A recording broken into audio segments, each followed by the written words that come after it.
Welcome to Archie's. My name is Carol Ann Baxter and I am the owner. For anybody who's been around Cornwall for any period of time knows that this has been a bit of a cornerstone for families and friends to gather for many years. We're actually into over 60 years now since the company first began on 2nd Street. It moved here in the early 60s and I am now going into my 21st season of ownership. Our customer base is as broad as you can imagine, from family groups to first dates to elderly trips from some of the retirement homes, school groups, you name it. Lots of visitors, obviously. We have a large base from NavCan, people coming to practice when they're doing some training there. So it's a very diverse group of people that we welcome through our doors. Going back to the beginning of the pandemic, when information was crashing in from every corner regarding what was going to be happening, of course, everything was just a question mark. I laughed at the time saying I've never been so busy at a time where I couldn't do anything because I was busy working with some of the Ontario organizations that deal with golf to try to get the government to approve our opening in a time when it looked like we may not be able to.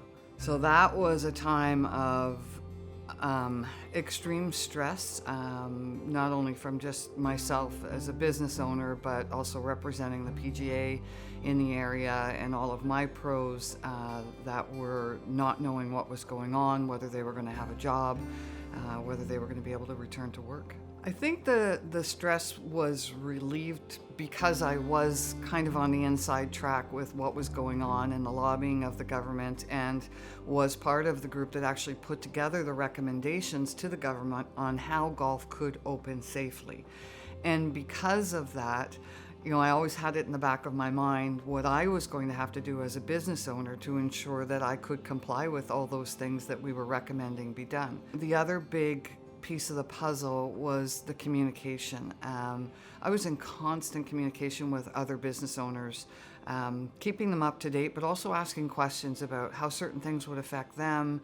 Is it feasible that we could do it this way? And of course, as I said, kind of always having in the back of my mind how that impacted Archie's. How could we run the range? How could we run the mini putt, the dairy, and trying to figure out all the pieces to the puzzle. This year started off scary. We started May the 16th, the day that we got the okay that we could open. We opened the dairy and the range and the par 3. We did not open the mini putt, which is the busiest segment of our business. Because it was still a gray area and because we weren't confident that we knew quite how to pull it off safely, we weren't willing to do that. So that was about a month in the making of getting the specifications on how we were going to roll out the mini putt, how that would work, and how we would deal with the number of people. And I'm glad from a business point that we did it that way. I think it was best for the community from a dollars and cents. It maybe wasn't because, as I said, it's the biggest part of our revenue stream that we didn't have coming in from the start. But in hindsight, I'm happy the way that my team pulled it off. And first and foremost was the safety of my team and the community, but also I wanted a place where people were 100% confident that they were safe here and that everything that we were doing was in their best interest to make sure that they could come and just kind of get away from things and all of the craziness that was going on, but still know that they were going to be okay being here. This year, we hit it out of the park. I am so proud of my team and how they came together. And I think the thing that I was most proud of is that we actually hired more people. We hired more students and really instilled in them kind of the family that we like to think of ourselves and embrace our community. And we kind of took it on early that we were going to be our own bubble.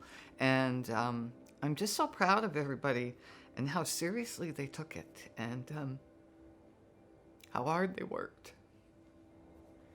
So today, as I put the Stay Safe sign out, yesterday was our final day. I'm going through my head what I'm going to do on social media, because we are nothing without this community. And they embraced us as much as my staff embraced everything, all the changes that we needed to make this year. So I would just like to thank Cornwall and the surrounding area for continuing to support us and to ensure that we feel loved as much as we love our customers.